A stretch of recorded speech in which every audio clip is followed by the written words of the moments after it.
ओम शांति। जीवन को पलटाने वाली एक अद्भुत जीवन कहानी भाग 2 पेपर क्रमांक 25 के लिए पेज 129 से 146। बाबा के न्यारे और प्यारेपन की स्पष्ट झलक।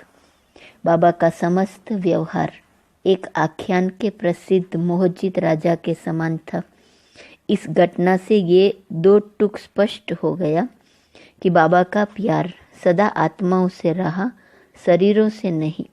उनका स्नेह लौकिक माता पिता से भी बढ़कर था, परंतु इस घटना ने स्पष्ट कर दिया कि वह प्यार निस्वार्थ और निर्मल था।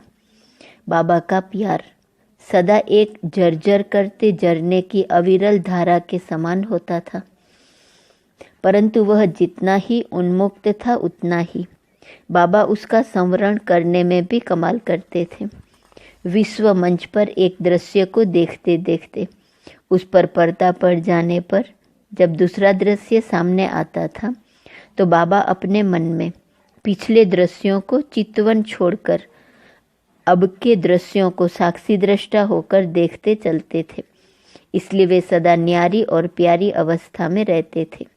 उनमें एक उत्तरदायित्व तथा बुजुर्गी होने के अतिरिक्त एक अजीब हल्कापन भी रहता था, और इस घटना ने बाबा के अलौकिक जीवन के इस पहलू पर प्रकाश केंद्रित किया था। इससे विदित होता था कि बाबा का शिव बाबा में अटल निश्चय था और इस विश्व नाटक की नियति में भी अटूट निश्चय था। उनकी अवस्था हर परिस्थिति में स्थिर थी। बाबा ने सर्वोत्कृष्ट प्रकार की रूहानियत से और एक उच्च कोटि के मनोवैज्ञानिक की सूझ से, एक अलौकिक शिक्षक एवं मार्गदर्शक के नाते से बहुत ही निराले ढंग से यज्ञवत्सों को इस परीक्षा से पार करवाया और एक दीप्यमान एवं क्रांतिमान सूर्य की तरह सामने आए बादलों को बिखेर कर हटा दिया। मातेश्वरी जी के बारे में शिव बाबा द्वारा स्पष्टीकरण एवं संदेश। इधर शिव बाबा ने भी संदेश दिया कि इस कायिक रूप में मातेश्वरी जी का इतना ही पार्ट था। बाबा ने कहा, वत्सों, सरस्वती के चित्र सदा युवावस्था के ही प्राप्त होते हैं।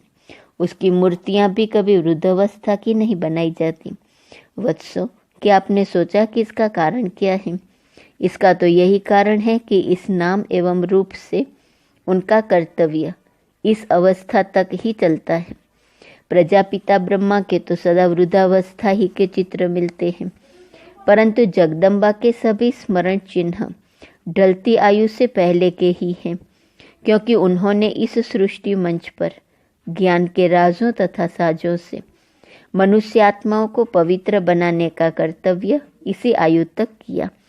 परंतु वत्सों, सरस्वती तो जगत की अम्बा है, अर्थात उन्होंने तो जगत भर के नर नारियों को ज्ञान देने का प्रत्यक्ष या अप्रत्यक्ष कार्य करना है। अतः अब वे प्रकाशमय, दिव्य एवं सूक्ष्म रूप से कुछ समय तक यह अलौकिक कार्य करेंगी और बाद में सतयुगी सृष्टि की स्थापना के ईश्वरीय कार्य में अन्य रीति से भी निमित्त बनेंगी। ये जगदम्बा की यात्रा है, जरा ध्यान से निकले। इस प्रकार त्रिकालदर्शी शिव बाबा ने तो मातेश्वरी जी के बारे में बता ही दिया था, और संदेश पुत्रियों ने भी ध्यानावस्था में माँ को संपूर्ण प्रकाशमान अवस्था में सूक्ष्म दिव्य लोक में देखा था। पिताश्री को तो यह ज्ञात था ही। वे तो वत्सों की अवस्था को योगयुक्त बनाए रखने के लिए ही विभिन्न प्रकार की अलौकिक युक्तियों से उन्हें इस घड़ी तक ला रहे थे। अब बाबा ने शव यात्रा की तैयारी के लिए वत्सों को आज्ञा देते हुए कहा, देखो बच्चे, ये एक ऐसी योगिन आत्मा थी जिसकी कोई दूसरी मिसाल नहीं है।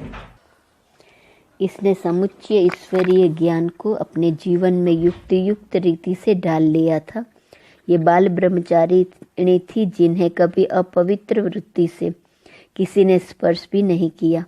इनकी स्थिति इतनी महान थी कि इनके ओजस्वी भाषण से, इनकी रूहानी दृष्टि से, इनकी दिव्य कृति से और इनके पवित्र आत्मिक प्रकंपनों से कितने अपवित्र जनों के मन का मैल धुल जाता था। इनकी योग साधना बहुत ही उच्च कोटि की थी और नियमों का पालन अभंग और अटूट था। अतः हे वत्सों, देखना कि ये सब यात्रा का सारा कार्यक्रम बहुत योगयुक्त रीति से ही इन अंतिम क्षणों में भी योगयुक्त वत्सों के हाथों द्वारा ही यह सारा कार्य संपन्न हो, और यह जो अर्थी निकाली जाए इसके साथ केवल वही जाए जो हंस के समान मति और गति वाले हो। वत्सों, ये याद रख लेना कि यदि आप शिव बाबा की याद में रहेंगे तो हो सकता है कि अंतिम संस्कार की तैयारी के सिरे पर पहुंच जाने पर भी शिव बाबा मम्मा को लौटा दें। यह तो आपने सुना भी होगा कि कई बार ऐसा होता है कि लोग शव को मरघट पर ले जाते हैं, फिर वहां जाकर मृतक का शरीर फिर से चेतना संपन्न हो जाता है और लोग खुश होते होते उसे वापस ले आते हैं। अतः वत्सों, अपने उत्तरदायित्व को समझते हुए योगयुक्त रहना।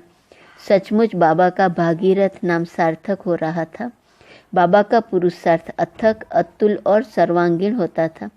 जब डॉक्टरों ने मातेश्वरी जी के रोग को असाध्य घोषित किया था और दवा दारू को व्यर्थ बता दिया था, तब भी बाबा लौकिक और अलौकिक दोनों रीति से औषधि उपचार कराने से पीछे नहीं हटे थे।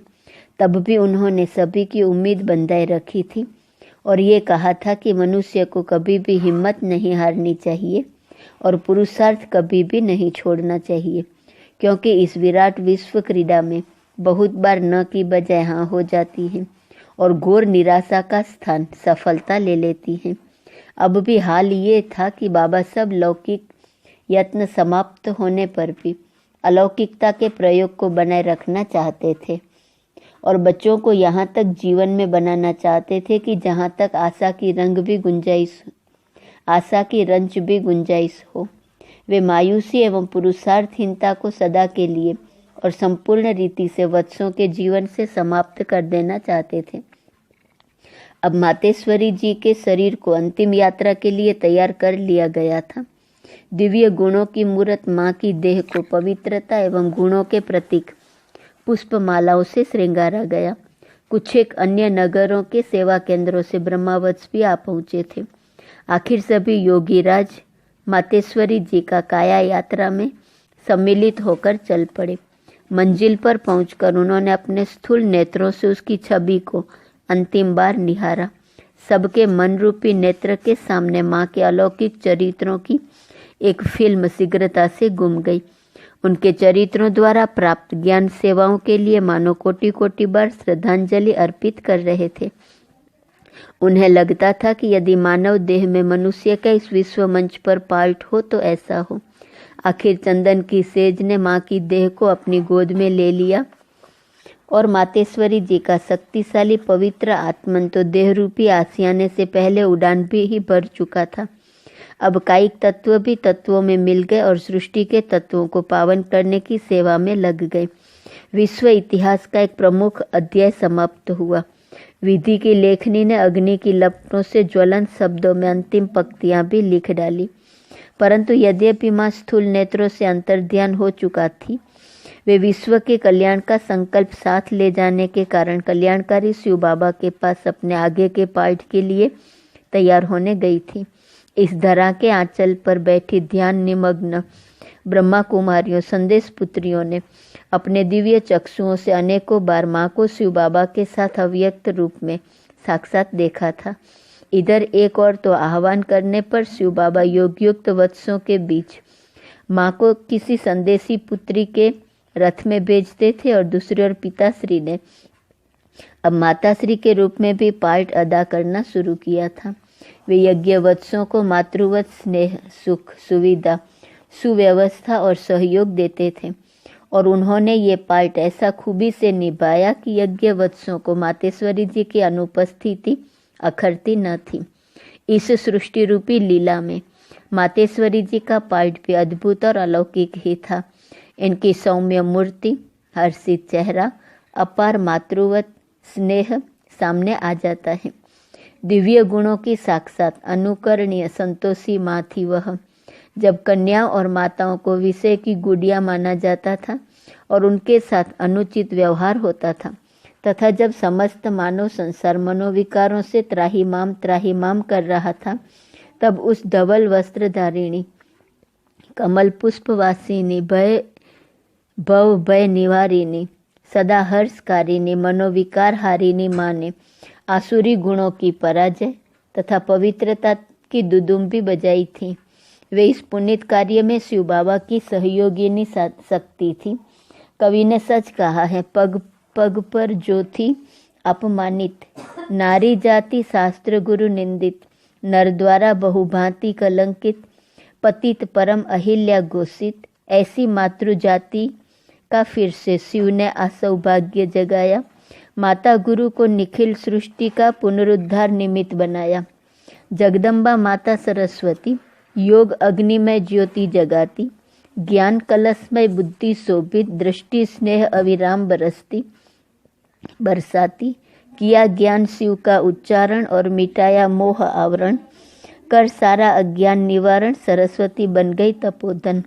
देश काल के ऊपर उठकर कर नर नारी भेद निवारण, दोनों एक साथ ही आत्मा, यह अभिनव सिद्धांत निरूपण।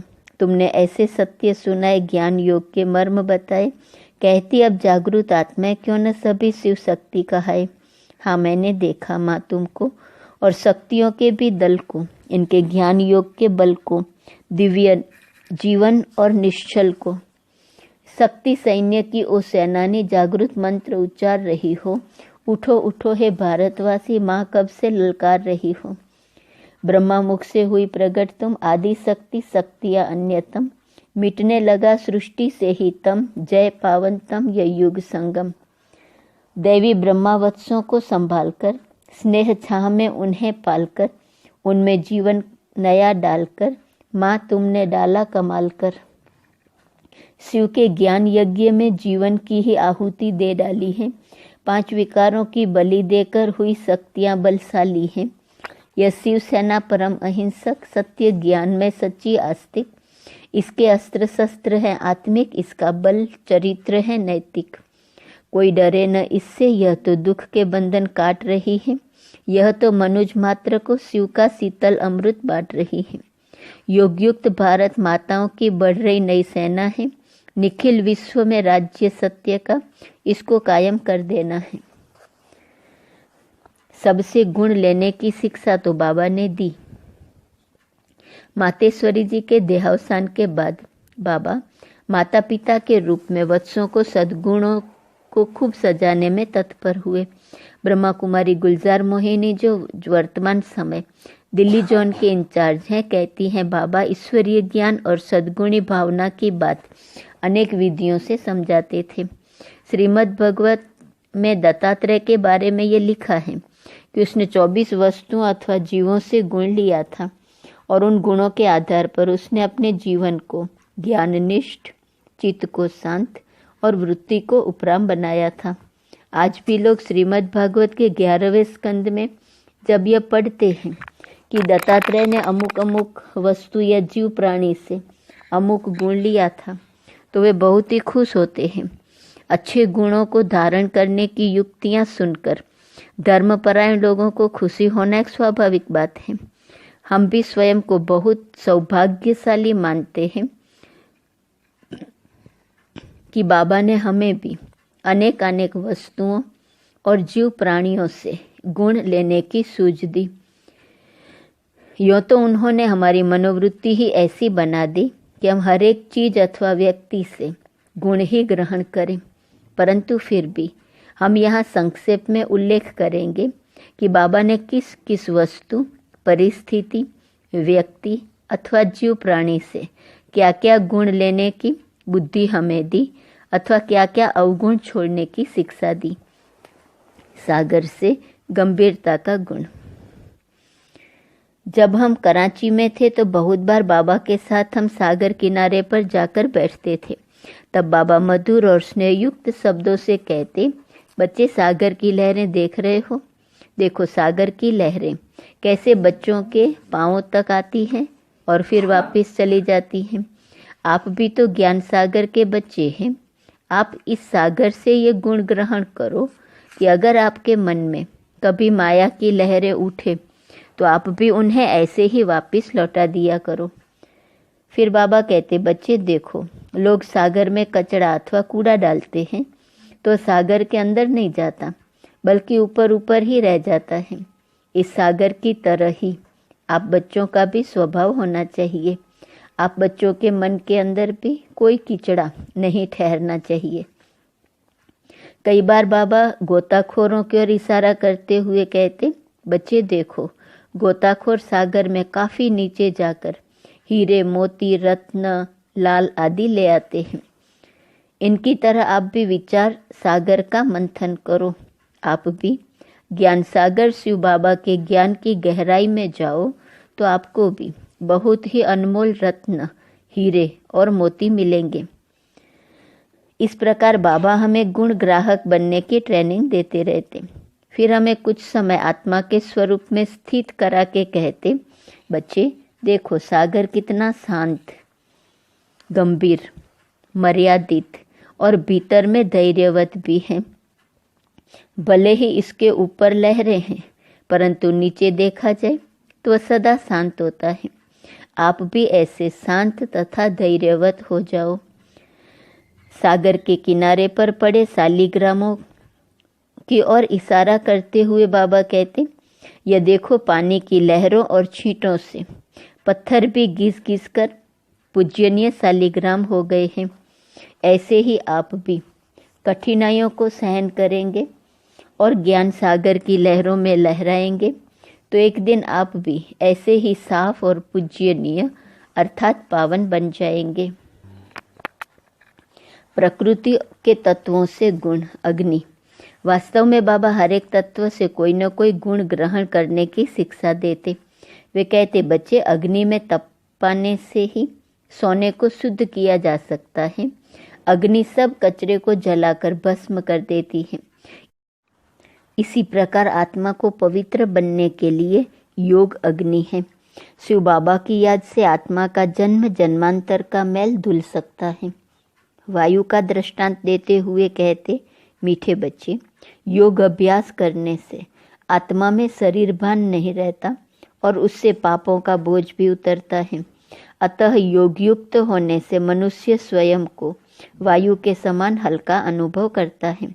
उसे थकावट महसूस नहीं होती, सुस्ती नहीं आती और शरीर की स्थूलता नहीं खींच सकती। फिर कभी बाबा कहते, बच्चे बाहर में बेहद में खुली हवा में जाने से दिल को खुशी और ताजगी महसूस होती है। अंदर बंद कमरे में ऐसा लगता है जैसे कि हम गर्भ जल में बैठे हो। इसी प्रकार जो बच्चा अपनी बुद्धि को बेहद में टिकाता है, अर्थात जो संकुचित विचार वाला न होकर विशाल बुद्धि वाला होता है, सभी से मिलता जुलता और उच्च विचार करता है, वह भी सदा ताजा और खुश रहता है।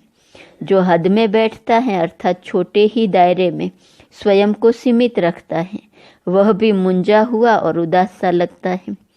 जल में वस्तुओं को धोने और शुद्ध करने का जो गुण है, उसकी चर्चा करते हुए बाबा कहते, बच्चे, जल की गंगा में स्नान करने से शरीर स्वच्छ होता है, परंतु आत्मा को धोने के लिए तो ज्ञान गंगा में स्नान करने की आवश्यकता है। जो लोग सोचते हैं कि जल गंगा में स्नान करने से पाप धुल सकते हैं, वे भूल में हैं। बच्चे, जैसे आप शरीर को प्रतिदिन स्नान कराते हो, वैसे ही आत्मा के लिए भी ज्ञान स्नान किया करो। देखो, जल एक जगह पर ठहरे रहने से दुर्गंधिपूर्ण हो जाता है और सर्विसेबल नहीं रहता, अर्थात उपयोगी नहीं रहता। इस बात को ध्यान में रखकर आप ज्ञान गंगाओं को भी एक जगह बैठ नहीं जाना चाहिए, बल्कि जगह जगह जाकर दूसरों को ज्ञान जल से पावन करने की सेवा करनी चाहिए। चंद्रमा। चंद्रमा के शीतलता रूपी गुण की ओर ध्यान आकर्षित करते हुए बाबा कहते कि आप भी इसके समान शीतल बनो और 16 कला पवित्र बनो। अब अपने ज्ञान और पवित्रता की कलाओं को बढ़ाकर पूर्णमासी की स्टेज तक ले जाओ। बादल। बादलों का उदाहरण देकर कहते, बच्चे, बादल सागर से जल भरकर मैदान में आते हैं और वर्षा करके फिर चले जाते हैं। इसी प्रकार आप भी यहाँ ज्ञान सागर के पास आकर स्वयं में ज्ञान जल भर जाते हो। फिर यहाँ से जाकर आपको दूसरों पर ज्ञान की वर्षा करनी चाहिए ताकि वे भी हरे भरे हो। जो बच्चे यहाँ से जाकर दूसरी जगह ज्ञान वर्षा नहीं करते, उनके बारे में बाबा समझते हैं कि वह बादल भरे नहीं हैं, वे खाली खाली हैं। इस प्रकार एक एक तत्व से गुण लेने का पाठ पढ़ाते हुए बाबा कहते, बच्चे अब सभी तत्व भी तमोगुणी हो गए हैं, क्योंकि सभी मनुष्य तमो प्रधान बन गए हैं। इसलिए अब ये तत्व भी नियम को छोड़कर मनुष्य को दुख देने वाले बन गए हैं। ये बिगड़े हुए भी बाढ़, भूकंप, तूफान, अतिवृष्टि, अनावृष्टि, अकाल आदि आदि के रूप में भविष्य में सृष्टि के महाविनाश के निमित्त बनेंगे और मनुष्य आत्माओं को घोर संकटों से घेरेंगे। अब अगर मनुष्य सुधर जाए तो ये भी सुधर जाएंगे। ये सभी मनुष्य के चरित्र पर निर्भर हैं। अतः अब आप पहले अपनी कर्मेंद्रियों को वश करो और योग बल द्वारा इनकी भी सेवा करो। योग से ही सारी सृष्टि सतो प्रधान बनती है। बच्चे, आज अज्ञानी लोग तो सूर्य नमस्कार, वृक्ष पूजा, भूमि पूजा, नक्षत्र पूजा आदि आदि के रूप में तत्व पूजा अथवा भूमि पूजा करने लग गए हैं। अब आप इन सब को छोड़कर एक शिव बाबा को याद करो तो ये सभी तत्व भी वशीभूत हो जाएंगे और सुख देने वाले हो जाएंगे। फूलों और फलों से गुण। बहुत बार बाबा फूलों के बगीचे में ले जाते। खड़े होकर बाबा उनको निहारते और उनकी सुगंधी लेते।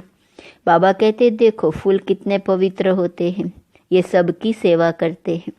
पवित्रता और सेवा ये इनके दो मुख्य गुण हैं, इसलिए ही देवताओं पर चढ़ाए जाते हैं। देखो इनकी तरह आप भी कांटों के बीच रहते हुए भी अपनी कोमलता, सुंदरता और सुगंधी को बनाए रखो। बच्चे, जो भी इनके पास आता है उसे यह सुगंधी से खुश करते तथा उसके मस्तिष्क को ताज़ा करते हैं। बच्चे, आप भी चेतन फूल हो, आप भी इनकी तरह सदा खिलते रहो। शिव बाबा इस बगीचे का माली है, उसने ही आपको कांटे से फूल बनाया है। पहले आप कांटे थे, आप में काम, क्रोध आदि विकार थे और उनके कारण आप दूसरों को दुख देते थे। अब आप फूल की तरह पवित्र बनो और दिव्य गुण रूपी सुगंधी धारण करो और कांटा बनना छोड़ दो, अर्थात दूसरों को दुख देना छोड़ दो। सबसे बड़ा कांटा है काम का कांटा, यह जन्म जन्मांतर दुख देता है। क्रोध का कांटा भी कम नहीं है। ये दो तो बहुत बड़े कांटे हैं। आज सभी मनुष्य कांटे हैं, एक दूसरे को दुख देने के निमित्त बने हुए हैं। यह कलयुगी दुनिया एक जंगल ही तो है। अब शिव बाबा आकर ज्ञान वर्षा से जंगल में मंगल कर रहे हैं। आप बच्चों की यह जो चेतन मानवी फुलवाड़ी है, इसमें शिव बाबा जब आते हैं तो हर एक फूल की सुगंधी लेते हैं। हर एक बच्चे में अलग अलग प्रकार की सुगंधी है।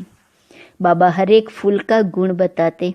बाबा कहते, देखो गुलाब के फूल में यह गुण है कि उसकी सुगंधी बहुत लुभाने वाली होती है, उसकी बनावट भी अच्छी होती है और रंग ढंग भी।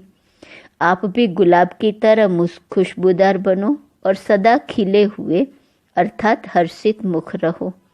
कमल फूल में यह गुण है कि वह जल में अथवा दलदल में रहते हुए भी उनसे न्यारा और अलिप्त रहता है। उसका यह गुण आपको भी धारण करना चाहिए। सूर्यमुखी में यह गुण है कि जिधर जिधर सूर्य होता है उधर ही वह भी अपना मुख फेर लेता है। उसके इस गुण को आप भी जीवन में उतारो। आपका मन भी सदा ज्ञान सूर्य परमपिता परमात्मा ही की ओर लगा रहना चाहिए। आपको चाहिए कि आप सदा सूर्यमुखी ही रहो, अर्थात एक शिव बाबा से ही राय लो और ब्रह्मा बाबा के ही आचरण को देखो, अर्थात उनका अनुकरण करो। रात की रानी में यह गुण है कि वह फूल रात को बहुत सुगंधी देता है। आप भी इस कलयुगी रूपी रात्रि में सबको दिव्य गुणों की सुगंधी दो। इस प्रकार बाबा चमेली, चंपा, मोतिया आदि के भी गुण बताते। वे कहते कि भले ही ये फूल छोटे हैं परंतु इनमें खुशबू अच्छी है। फिर बाबा अक के फूल का उदाहरण देते हुए कहते, अक की तरह कड़वे मत बनो। देखो लोग शिव बाबा पर अक के फूल चढ़ाते हैं। आपके स्वभाव में भी जो कड़वापन अथवा कटुता है वह शिव बाबा के हवाले कर दो, उसे भेंट कर दो।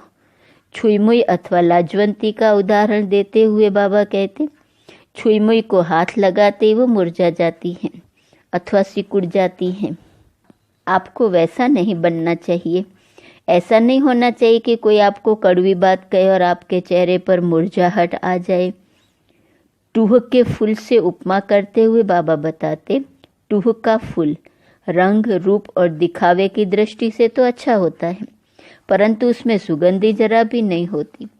टूह के फूल जैसा आप न बनना, अर्थात आप ऐसा न बनना कि आप में दिव्य गुणों की सुगंधी तो हो ही नहीं, केवल दिखावा मात्र हो।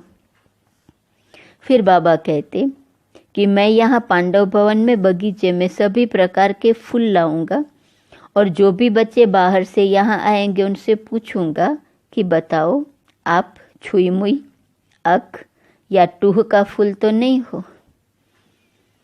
आप में कौन से फूल का गुण है? जिन बच्चों में दिव्य गुणों की सुगंधी नहीं होगी अथवा जो कमल फूल के समान न्यारे और प्यारे बनकर नहीं रहते होंगे, उन्हें मेरे वचन सुनकर लज्जा आएंगी और वह गुण धारण करने का पुरुषार्थ करने लगेंगे। कोई वत्स यदि बाबा को कभी फूलों की माला भेंट करते तो बाबा कहते, नहीं बच्चे, मुझे तो आप चेतन फूल अथवा मानवी फूल चाहिए जिन्हें मैं सतयुगी सृष्टि रूपी बगीचे में लगा सकूं।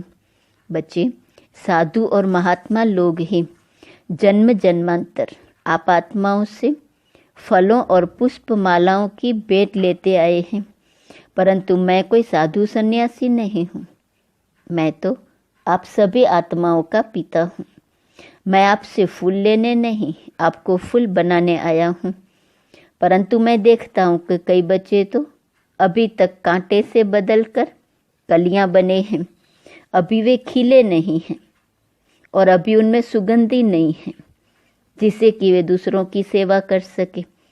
अभी तो स्वयं उनकी भी देखरेख और सेवा करने की जरूरत है। अभी उन पर माली को पूरा ध्यान देने की जरूरत है, वरना कई बच्चों को तो माया रूपी चिड़िया बड़ा होने से भी पहले खा जाती हैं अथवा कईयों को माया का तूफान लग जाता है और वे गिर जाते हैं।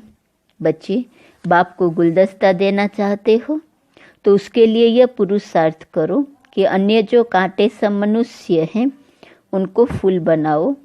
फिर उनकी ज्ञान सेवा करके हर एक में दिव्य गुणों की सुगंधी भरकर उन्हें इकट्ठा करके बाबा के पास ले आओ।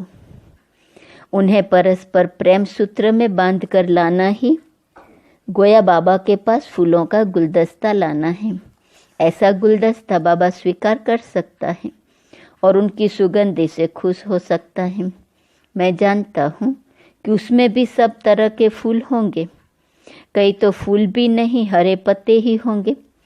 गुलदस्ते की वे भी शोभा होंगे। हरे पत्ते वे नर नारी हैं जिनमें ज्ञान की सुगंध तो है परंतु उनमें दिव्य गुणों की सुगंधी नहीं है और वे इस दैवी गुलदस्ते के बाहर बाहर दूर दूर रहते हैं। अब आप स्वयं से पूछो कि आप फूल हैं या पत्ते। इस प्रकार बाबा फूलों का नाम ले लेकर भी पवित्रता, दिव्य गुण रूपी सुगंध, माया से अलिप्तता आदि आदि गुण हम बच्चों में भरते रहते, जिसमें ज्ञान का रस भर जाता, जो योग से पक जाता, बाबा उसे फल मानते। इसलिए बहुत बार बाबा पूछते, बताओ आप कली हो, फूल हो या फल हो? आप में कहाँ तक ज्ञान का रस, योग का मिठास अथवा परिपक्वता या पुष्प की सी सुगंधी भरी है?